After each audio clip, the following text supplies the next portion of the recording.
टीपू सुल्तान, शेर मैसूर की सच्ची कहानी। ये कहानी एक ऐसे अजीम हुक्मरान की है जिसे हिंदुस्तान की तारीख में शेर मैसूर के नाम से याद किया जाता है। ये वो शख्सियत हैं जिन्होंने सिर्फ अपनी तलवार की ताकत से नहीं, बल्कि अपनी सोच, साइंस और ज़बरदस्त हिम्मत से बर्च ईस्ट इंडिया कंपनी को सबसे ज़्यादा और सख्त टक्कर दी।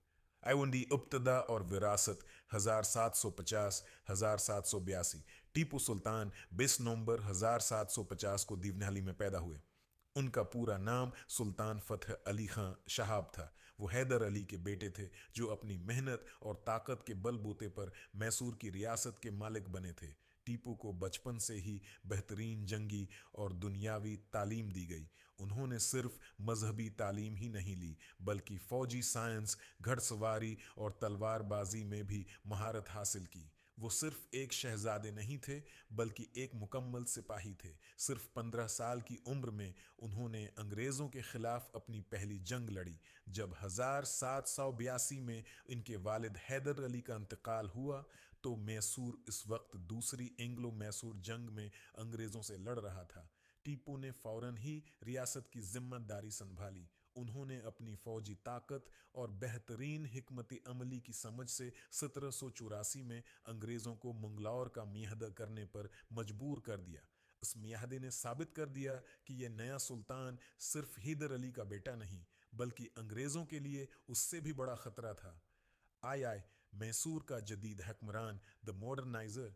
टीपू सुल्तान को सिर्फ जंगों की वजह से नहीं पहचाना जाता, बल्कि वो अपने दौर से बहुत आगे की सोच रखने वाले हुक्मरान थे। उन्होंने अपनी रियासत में ऐसे इनकलाबी इकदामात, रिफॉर्म्स किए जो उस वक्त हिंदुस्तान में नए थे। फौजी इनकलाब। टीपू दुनिया के पहले हुक्मरानों में से थे जिन्होंने जंग में लोहे से बने रैक्टिस का बड़े पैमाने पर इस्तेमाल किया। इन रैक्टिस की मार से अंग्रेज सिपाही हैरान रह जाते थे। यही वो टेक्नोलॉजी थी जिसे बाद में अंग्रेज़ों ने अपनाया और यूरोप तक फैलाया। इनकी फ़ौज को यूरोपीय अंदाज में तरबियत दी गई थी जिसे वो निज़ाम जदीद कहते थे। दो, माशी और माली इस्लाहात। वो समझते थे कि एक मजबूत फ़ौज के लिए एक ताकतवर मईशत होना बहुत ज़रूरी है। नया करेंसी सिस्टम। उन्होंने नए सिक्के, कॉइन्स जारी किए जिनके नाम इनके मजहबी अकायद पर नहीं, बल्कि उनके वजन और तारीख के मुताबिक रखे गए। तिजारत पर सरकारी कंट्रोल। टीपू ने खेती बाड़ी और तिजारत पर खास तवज्जो दी। उन्होंने संदल, सैंडलवुड, हाथी दानत और रेशम जैसी अहम चीज़ों की सरकारी इजारादारी, स्टेट मोनोपोली बनाई ताकि अंग्रेज ताजिर बराह रास्त मुनाफे न कमा सकें। नया कैलेंडर। उन्होंने एक नया कैलेंडर, नए पैमाने और वजन करने के नए तरीके राइज किए। तीन, खारजा पॉलिसी और इत्तेहादी। टीपू की सोच सिर्फ मैसूर तक महदूद नहीं थी। वो जानते थे कि अंग्रेज़ों को शिकस्त देने के लिए एक बड़ा इत्तेहाद बनाना ज़रूरी है। उन्होंने फ्रांस, सल्तनत उस्मानिया, तुर्की और अफ़गानिस्तान तक अपने सफ़ीर भेजे ताकि वो बरतानवी ताकत के ख़िलाफ़ जंग में उनका साथ दे सकें। उनका मकसद सिर्फ मैसूर को बचाना नहीं, बल्कि पूरे हिंदुस्तान से अंग्रेज़ी राज का खात्मा था। तीसरी एंग्लो मैसूर जंग और शिकस्त 1790-1792। टीपू की बढ़ती हुई ताकत और उनके नए कवानीन से दूसरी रियासतें, मुरहटे और निज़ाम हैदराबाद और अंग्रेज सब परेशान थे। तीसरी एंग्लो मैसूर जंग में अंग्रेज़ों ने उन दोनों बड़ी ताकतों के साथ इत्तेहाद कर लिया। ये जंग टीपू के लिए बहुत मुश्किल साबित हुई। जंग के बाद टीपू को एक बहुत बड़ी कीमत चुकानी पड़ी।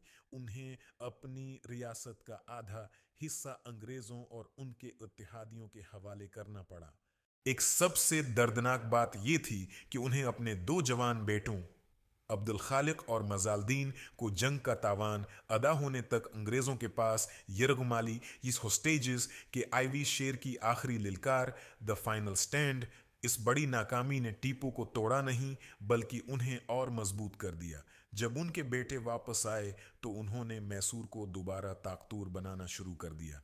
लेकिन हिंदुस्तान के नए बरतानवी गवर्नर जनरल लॉर्ड विल्सली ये अच्छी तरह जानते थे कि जब तक टीपू जिंदा है बरतानवी राज महफूज नहीं। 1799 में उसने टापू पर फ्रांस से मिलकर साजिश करने का इल्ज़ाम लगाकर चौथी और आखिरी जंग शुरू कर दी। श्रीरंगापट्टनम का मुहासरा, सीज ऑफ सेरिंगापाटम। 4 मई 1999 का दिन मैसूर की तारीख का आखिरी दिन था। श्रीरंगापट्टनम का किला अंग्रेजों के घेरे में था और वह किले की दीवार तोड़ने में कामयाब हो गए। टीपू के वजीरों ने उन्हें भाग जाने और जान बचाकर दोबारा फौज जमा करने का मशूरा दिया, मगर टीपू सुल्तान ने यह मशूरा कबूल करने से इनकार कर दिया।